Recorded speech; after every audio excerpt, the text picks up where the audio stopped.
Hey everyone, my name is Daniel, an indie game dev releasing my game Osore on October 26, 2022, which is just 3 days after this video comes out. But what's Osore exactly? This video will tell you everything important you need to know before playing, so that you know exactly what you get. These are 20 simple facts about Osore. Enjoy!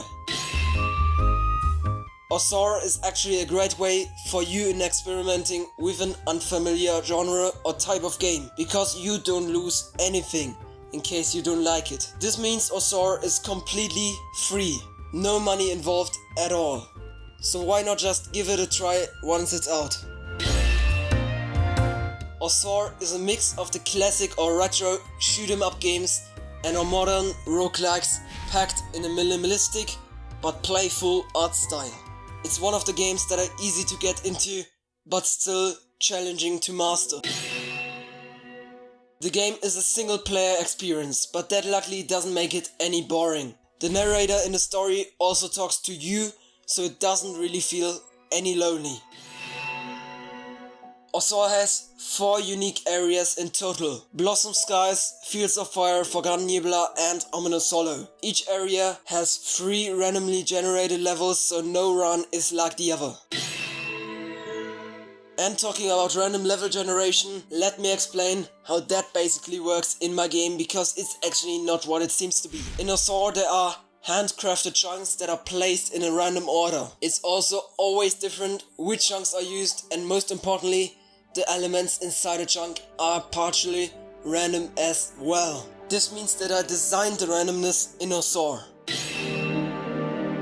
One more random thing in Osore is what boss you encounter after an area. Each area has 3 bosses to choose from, but I also designed it so you don't encounter the same boss twice in a row. A little exception is the final boss, because this always stays the same. Talking about bosses, after beating one, you enter the upgrade dimension. In this upgrade shop, you can both heal yourself, increase your maximum health, and get a protector spell or increase your movement speed. There are quite a few unique upgrades that also work really interesting in combination. All of these upgrades you buy with the in-game currency Flames that you collect in the current run by killing enemies. But even with these special and unique elements, the game is simplistic in its design core. All your actual moveset is moving, shooting and a dash move for dodging. This turns Osore into a really accessible pick up and play experience, especially since it's free. But I luckily don't need to explain how to play in this video, because there's an in-game tutorial covering everything you need to know right at the beginning of the game. You can also access it at any time from the main menu. But the actual main mechanic of Osore are these spells, which are special action pickups. There are 2 types of spells in the game: attacks and defensive spells. My favorite attack spells in the game are the Spiky Bullet, Splitter and Bomb.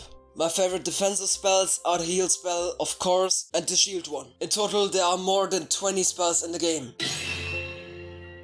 And while we are already talking about spells, I want to tell you that you also get 1 spell at the beginning of each level. These are the starter spells, and you can see them like the starter Pokemons at the beginning of each Pokemon game. You always have the choice of 3 Pokemon to begin the game with, or in our case, the choice of 3 spells to start a new level with.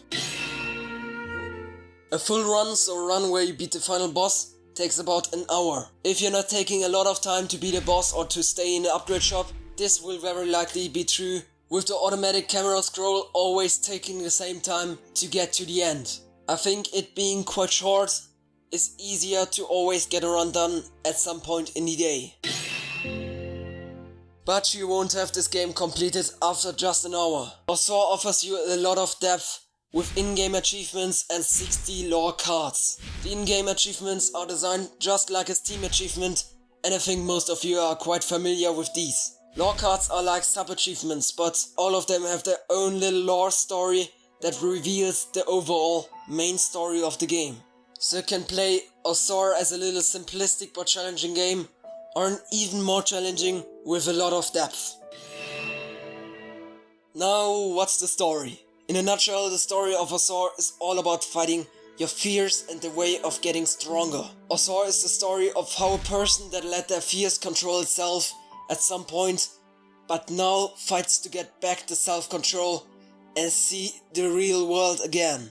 And if you're not the person that likes game stories, that's no problem at all, because it's fully optional. You can skip every single cutscene of the 3 in the game, which is not a lot, and you don't need to read the lore stories either. It's 100% your decision if you want to experience Osore on the story or the gameplay side. Little fun fact for the story interested persons: the title of the game, Osore, is inspired by the Japanese word for fear. Just as many modern roguelike games like Spelunky 2 or Enter the Gungeon, Osore has shortcuts. These are a way of starting a run, not at the first but maybe the second, third or fourth area. In Osore you unlock the shortcuts by buying 3 shortcut activators in the upgrade world after each area. In the main menu there's a stats page, where you can see any stat you actually need to know. You can find out how many runs you started, how often you died, the total amount of flames, and lastly how many runs you finished with and without shortcuts. It's not a really big deal, but still something useful in the game. The game supports both keyboard and controllers. You can choose between Xbox, Xbox 360, PS4, Nintendo Pro Controller or just a simple keyboard. You also don't need a mouse to play the game, it's fully keyboard or controller based. The game is available in English only, but that will very likely not be a huge problem for you because you're watching this video this far, so I guess you understand English. Osore will release on only itch.io, but the good thing about this is that you don't even need an account to download the game. That way it is really accessible. The link to the game page is already in the description. And if you're watching this after October 26, 2022, it would mean the world to me if you gave Osore a try. Osore was made in more than 18 months by me, Daniel Münstermann, a solo game dev with a lot of passion in art, programming and world building. Releasing this game after these 2.5 years that I'm already making video games is like a dream coming true. One of my super good friends was always supporting me on this journey, and this ended up being the music composer of this game, Chris Kohler. I also met new people like Euro Joschweiker, who played the cello in Osore's main theme. This all was purely amazing. As said, the links to the game page, just as the trailer, are both in the description. Once it's out, I will also put the link to the original soundtrack album in the description. If you enjoyed this video or like Osore, I would highly appreciate it if you liked and subscribed. Osore is going to release on Wednesday, October 26, 2022. And with that said, see you next time. Cheers everyone.